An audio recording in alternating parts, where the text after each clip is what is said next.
Chi l'avrebbe mai detto, e devo dire che non l'avrei mai pensato neanch'io, che avremmo dovuto parlare nell'ambito del nostro programma di marmo. Questo non l'avrei mai pensato, però effettivamente ha un senso. Non solo marmo ovviamente quest'oggi, ma vi parleremo come sempre di problemi dei consumatori e poi anche agriturismi, problemi agricoli, parchi, natura, come sempre e come tutte le volte. Allora partiamo con la sigla, però oggi al centro, all'inizio, il marmo.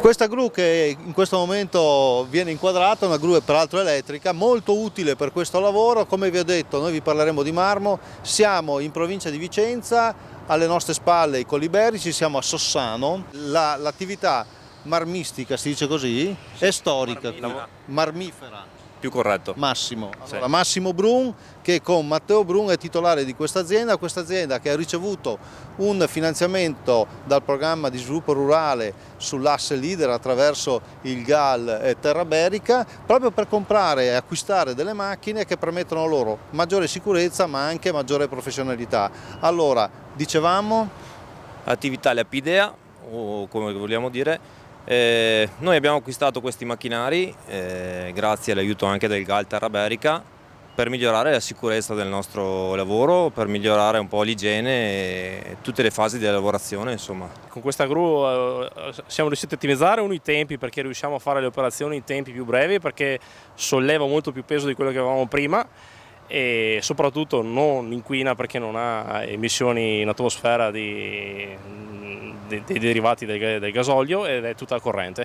Certo, ma voglio dire, voi cosa ci fate con questi marmi? Cosa producete? Chi vi compra cosa? Lavoriamo innanzitutto per il settore di edilizia e arredamento, con parecchi architetti, professionisti che costruiscono per il privato, quindi facciamo anche lavori abbastanza importanti in ville. E questi marmi da dove arrivano? Ma diciamo principalmente sono marmi italiani. Poi succede spesso il lavoro in marmo un po' più pregiato, che allora un po' da tutto il mondo. Ecco, ricordiamo che le cave anche di marmo ce n'erano ovviamente qui, non so se sono ancora qui nei Colli Iberici. Sì, qui diciamo a Chiampo c'era un bacino abbastanza importante che adesso è andato un po' morendo. Adesso a Asiago c'è ancora diverso materiale, e Verona sì, nella zona Brescia, qua vicino comunque parecchi materiali. Complimenti, allora grazie a Matteo e Massimo Brum, è stato veramente molto interessante parlare di questa cosa che sembra così distante dall'agricoltura, e adesso invece parliamo di problemi dei consumatori. Andiamo a Maserà. 13 misure, 44 interventi e una maggiore concentrazione delle risorse. Sono le caratteristiche della proposta di programma di sviluppo rurale. Maggiori dettagli nel portale piave.veneto.it. È possibile conoscere in modo interattivo la politica agricola comune europea, grazie a video, giochi e forum sul sito in sovraimpressione. Il progetto comprende anche un concorso con in palio un viaggio di 3 giorni a Roma. Accedere ai dati del fascicolo aziendale e verificare online l'iter delle pratiche. Ecco alcuni dei servizi a disposizione degli agricoltori nell'area riservata del portale integrato per l'agricoltura veneta piave.veneto.it. Amiche e amici, a questo punto della trasmissione parliamo di trasporti, di uno in modo particolare. Per farlo abbiamo chiesto aiuto ancora una volta a Walter Rigobon, presidente regionale di Consum. Ben ritrovato, presidente. Buongiorno a voi. Trasporto inteso su rotaia, che dovrebbe andare veloce, invece ahimè così ancora non è. corre come può. È il caso di dirlo. Sì.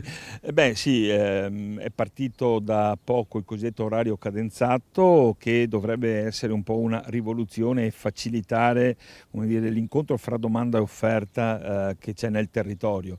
Ma le cose ancora non funzionano perché ci sono aspetti di criticità sulle quali non c'è ancora una soluzione, quindi su questo stiamo lavorando. Questo snodo insomma non si sblocca. Di chi è la colpa? Qua le colpe vanno ben divise e ben definite. Io credo che sarebbe opportuno che la Regione dialogasse anche con le associazioni dei consumatori. La Regione preferisce altri canali e quindi è una sua scelta che evidentemente noi non condividiamo, ma che è presente. E quindi questo è il primo punto. Il secondo punto delle cose che non vanno riguardano anche il materiale rotabile, le condizioni di viaggio in cui i pendolari in particolare sono soggetti, che abbiamo molte segnalazioni proprio anche per questo tipo di scarsa qualità. Il gestore con voi dialoga? Il gestore con noi dialoga raramente, perché quando andiamo a rappresentare le situazioni di difficoltà lamenta il fatto che se la Regione non paga il servizio che viene richiesto, il servizio non può essere erogato.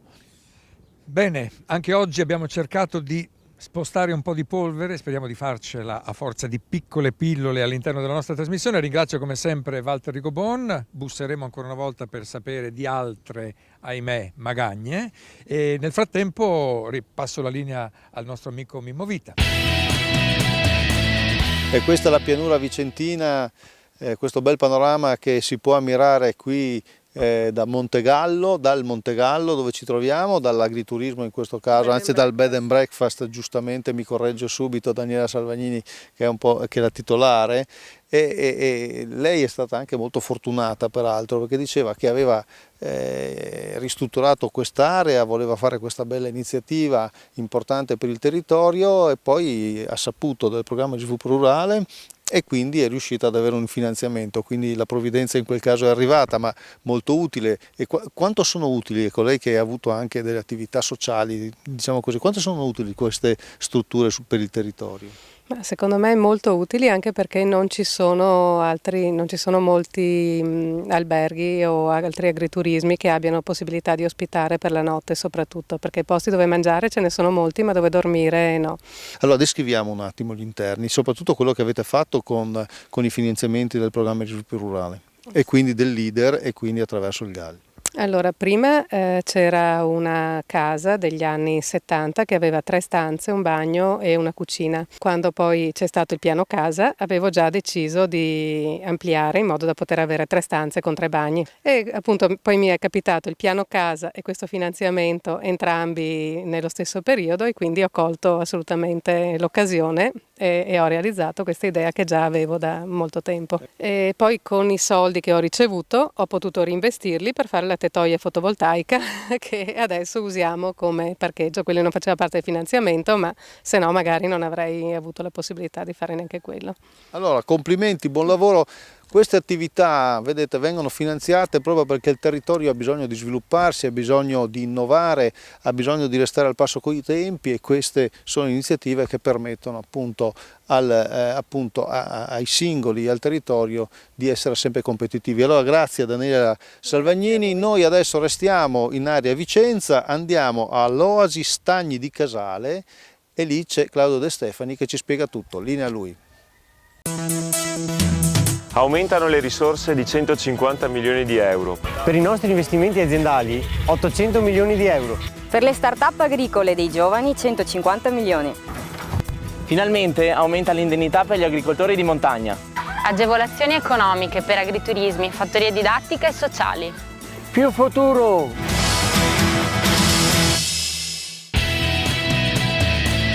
Eccoci assieme per l'ultima parte della nostra trasmissione, amici. Sono in compagnia di Alessandro Carta, che è responsabile dell'Oasi VF di Vicenza Stagni di Casale. Benvenuto Alessandro, innanzitutto complimenti perché questa è un'area bellissima, molto suggestiva. Ci fai un'istantanea di pochi secondi? Cosa impossibile? Ci proviamo. Allora, questa è un'area che nasce alla metà degli anni '80 grazie all'interesse degli attivisti del WWF Vicenza e di anche altre associazioni ambientaliste che hanno puntato l'attenzione su questa area che è stata violentata, si può dire così, dall'uomo in precedenza. Questa è una zona di stagni e di cave. Qui hanno scavato per l'estrazione dell'argilla, soprattutto da costruzione, negli anni 60 e 70. Si sono originati questi invasi che sono molto importanti perché è emersa acqua di falda. Arrivata l'acqua è arrivato tutto un sistema biologico e sono arrivate le specie che ci danno il motivo per venire qui, per impegnarci in questa zona, ovvero avifauna acquatica, anatre, limicoli, aironi e quant'altro, una serie di anfibi, un sistema biologico. Quando possiamo fruirne di tanta bellezza? Allora, l'Oasi è aperta al pubblico il sabato e la domenica, eccetto il mese di agosto e il mese di dicembre. E in più abbiamo dei percorsi pedonali all'interno dell'Oasi che sono fruibili anche dai diversamente abili. Vado a salutare Carmelo Motta. Ciao Carmelo. Abbiamo già fatto una foto bella e chiara, nitida. Io so però che è anche compito del WWF controllare, monitorare tutto quello che passa di qui, e parlo naturalmente di fauna. Certo, una delle cose che si fa qui, fra la ricerca scientifica che viene applicata, ad esempio l'inanellamento, viene fatta in modo abbondante, nel senso che vengono inanellati dai 3 ai 6.000 uccelli l'anno per un totale di 90 specie. Mediamente, insomma, e questo ci dà l'idea dei flussi migratori che passano e delle loro rotte. Insomma. Chiaramente bisogna ricordare che i dati vengono inseriti in un database europeo e a livello italiano il database dell'ISPRA. Insomma. Io ringrazio i nostri ospiti, andateli a trovare, venite a scoprire quest'oasi perché merita veramente. Saluto naturalmente come sempre Mimmo Vita per la trasmissione che conduciamo assieme e rinnovo a tutti quanti voi l'appuntamento per la prossima trasmissione. Arrivederci.